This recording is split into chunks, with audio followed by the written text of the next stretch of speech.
अस्सलाम वालेकुम दोस्तों, तुसी वेखदे पे हो पाक पतनकास्ट। मैं थोड़ा दोस्त अहमद फराज। माशाअल्लाह किसे भरा वीर नूं 20+ 25+ या 30+ आला जानवर चाहिए होवे बाएतमाद और भरोसे नाल परचेज कर सकता है।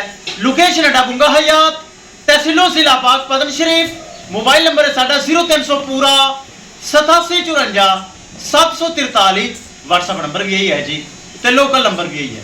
माशाल्लाह 28 किलो दूध, नाम लेना सौखा है। 28 किलो दूध अवेलेबल, ताजी सुई पिछे बच्चा। शॉर्ट वीडियो लगाई सी 5.5 लाख रुपया सी। थोड़ा बहुत प्यार मोहब्बत करके साडा प्यारा भाई मोहम्मद नाइम कराची शहर नाल दा माशाल्लाह नवा तोहफा आया, ए भी नाल जा रही जोड़ा। माशाल्लाह भाई मोहम्मद नाइम कराची शहर बह के साडे पैसे आ गए ऑनलाइन, उन्हें माशाल्लाह जानवर परचेज कर लें। साडा काम है एक एक चीज क्लियर करना। चेक करो, चुआई हो रही है, बच्चा लगा हुआ है, जानवर पट्ठे खा रही है, चलती फिरती लोडिंग दी वीडियो, गड्डी नंबर, बिल्टी नंबर, ड्राइवर का ID कार्ड नंबर और फोन नंबर, हर चीज सेंड करांगे। बाकी अल्लाह का सुपुर्द, ताकि गर्मी बहुत ज्यादा है और पंजाब तो एक तरह के कराची जा रही है। अल्लाह करम करेगा। कैमरामैन साहब डाला थोड़े लेट है। दोवें तोहफे बड़े तोते लिखाए माशाल्लाह। अल्लाह ताला भाई मोहम्मद नाइम नसीब करे। गड्डी नंबर एक एक चीज करो क्लियर ते करो। चेक करो, दो तोहफे भाई मोहम्मद नाइम कराची शहर, कराची जा रहे हैं। किराया भी बड़ा पै गया मेरे भरा नूं, लेकिन जानवर भी अच्छे हैं।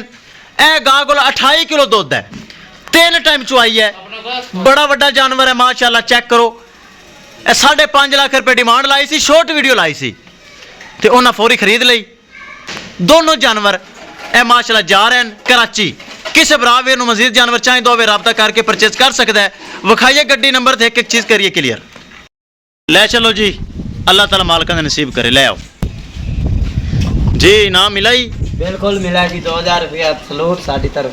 चलो बहुत शुक्रिया। इनाम उन्हें दिता है जी, बहुत अच्छे भाई हैं। गड्डी नंबर विखाइए। लो जी दोस्तों, महफूज तरीके नाल दोनों जानवर लोड हो गए। किस मेरे बराबर नूं गारंटी वाला जानवर चाहिए होवे, एतमाद भरोसे वाला, ए चेक करो कराची माशाल्लाह भेज रहे हैं, हर चीज ओके करके। आगे बच्चा नजर नहीं आ रहा, बच्चा कितने गया? आगे बनना है ए बच्चा रे, ठीक है। किस मेरे बराबर नूं अच्छी नस्ल दी गाय चाहिए होवे, राबता करके परचेज कर सकता है। इंशाल्लाह दोस्तों मिलेंगे एक नई वीडियो दे नाल। अपने फराज दोस्त भी दे इजाजत। अल्लाह निगहबान।